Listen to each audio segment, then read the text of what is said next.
People in rural areas find that there are no health facilities available to them and their children may die due to lack of it. In order to have security both in terms of child survival and old age support, they go for at least 3 or 4 children. The better off in the society, however, can take greater care of their children because of being sure of getting all the medical care that science and technology can provide them in today's world. In the name health care being the responsibility of the society or the state, we are actually leaving poor rural folks to their own fate. We should not forget that we have given them freedom to live as they like. It is a nation where we have given right to every individual, whether literate or illiterate, poor or rich, that he will not only decide about himself but he will also decide the course of history for all of us. If more than 50% of population is below poverty line, if more than 50% people are illiterate in this country, what is going to happen? What will be the psychological impact of this section of the society on others and the leadership?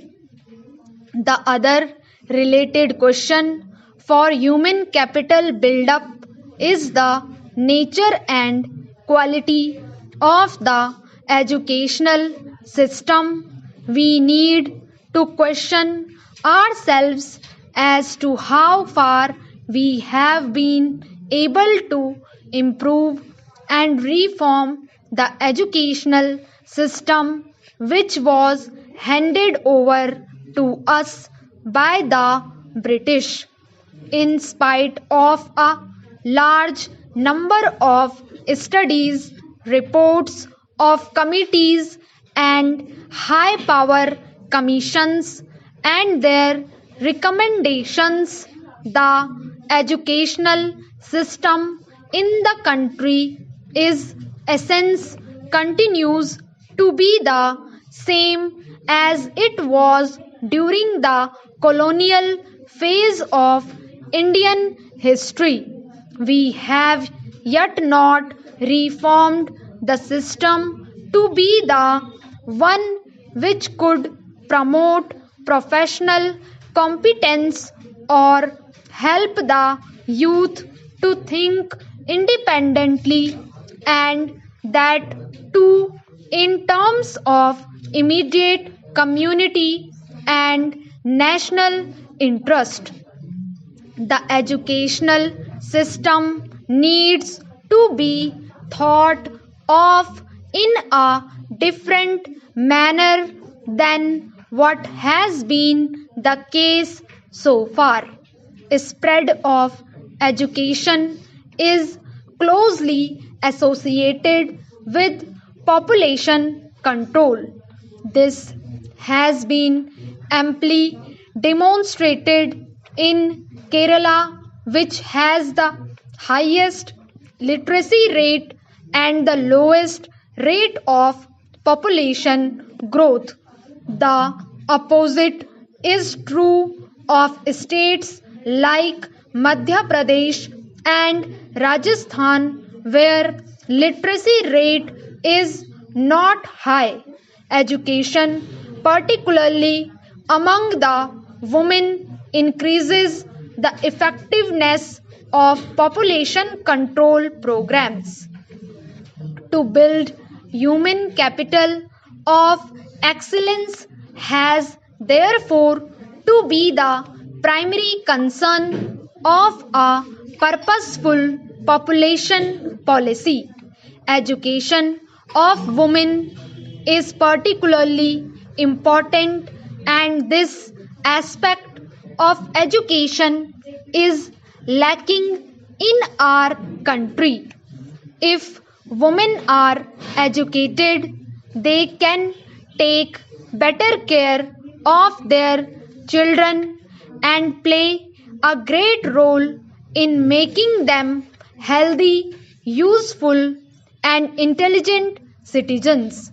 I shall like to emphasize that we should arrange to provide to every child, whether a boy or a girl, a free and compulsory education up to the age of 14 years as an urgent national endeavor as given in the directive principles of the Constitution.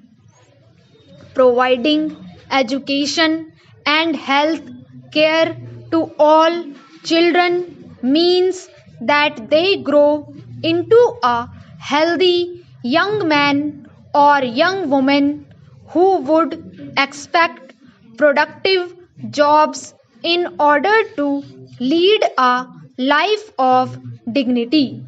Here comes the problem of employment. With the advancement of technology and the associated luxury and comfort that people are enjoying in many parts of the world, we are also aspiring to have the same facilities in our lives. But I know that all the indigenous methods that were providing jobs to millions of our people, though are not enough to provide a comfortable life, can at least give them substances. This employment to millions is being threatened by technology. Since survival is the basic instinct of human beings, people are not bothered about what will be the future of India or whether they will have the comforts and benefits of technology. They are simply interested in survival.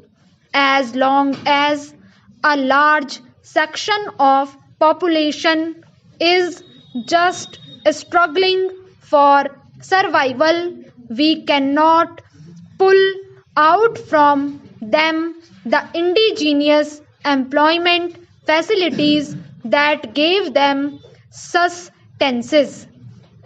Unless we think afresh about education, employment, and health services in the changing climate, I don't think we shall be able to make a great impact on population front. Our population policy therefore must relate to the question of employment.